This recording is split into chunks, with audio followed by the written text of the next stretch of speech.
Бидэнд өнөөдөр борлуулалтын тоо мэдээллийг бүснэтгээр ангилсан мэдээлэл өгсөн байна. За эндээс хэдүүлээ. Одоо жишээлх юм бол slicer үүсгээд эндээс central гэдгийг сонгоод зөвхөн central гэсэн region-ийн мэдээллүүд харагддаг. За east-ийг сонгоод зөвхөн east гэдэг мэдээлэл, east-ийн мэдээллүүд харагддаг. За иймэрхүү байдлаар хэрхэн тохирох вэ гэхийг өнөөдөр үзцгээе. За хүмүүс ихэвчлэн одоо саяны мэдээллийг яаж гаргаж авах гэдэг вэ гэхээр тухайн өгөгдсөн дата өгөгдөл дээр фильтр оруулаад за эндээсээ фильтр хийж харах гэдэг. За select all гэдэг нь болуулаад central гэдгийг сонгоод харангууд за түрүүний бидний харах гэжсэн мэдээлэл харагдчихээн. За эндээсээ ахаад central болуулаад east-ийг сонгоод өгөнгүүд за east гэсэн мэдээлэл маань харагдчихээн.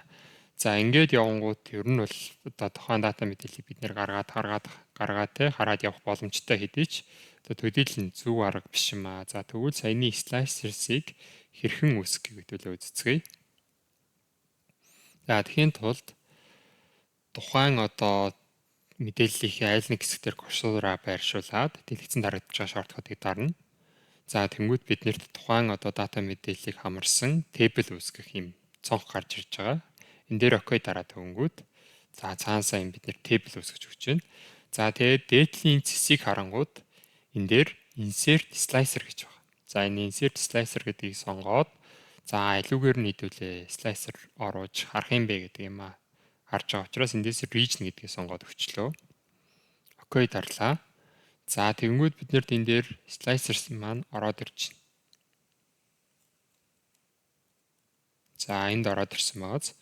За тэгвэл энийгээ хэдүүлээ options-ээс ороод жоохон форматыг өөрчилье. Column гэдгийг 4 болгоод өөрчилчихье. За тэгээд энийг хаашаа татъя. За энийг ингээд тааруулаад ингээд ширж оруулж ирэнгүүтээ энд тавьчих. За одоо ингээд бид нэр харангууд нөгөө slicers маань одоо ажиллаж байна. Энийгээ буцаагаад фильтрийг болиулахдаа бид нэр энд харагдаж байгаа clear filter гэсэн товчон дээр дарж байна. За ингээд бид нэр буцаагаад одоо дата мэдээлэл гаргаад ирлээ. За энэ дээр хэдүүлээ хэдэн форматын өөрчлөлт оруулъя. За төснөгтийнхээ айл нэг хэсэг дээр очиод design хэсэг рүү дараад за table styles гэж байгаа. Эндээс хэдүүлээ энэ стайлыг сонгоод авчээ. За мөн адил slicer-саа сонгоод options-ээс за эндээс хэдүүлээ доош нь буулгаж агаад мөн энэ үнгийг сонгоод авчи. За ингээд оруулаад ирж байгаа.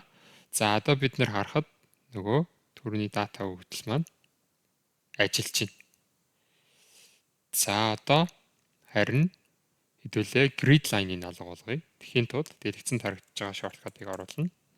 За ингээд grid line-ыг алга болгочихж байгаа. За ингээд харах юм бол түрүүний бидний үүсгэж байсан slicers маань үүсэт ороод ирж байна гэж байна.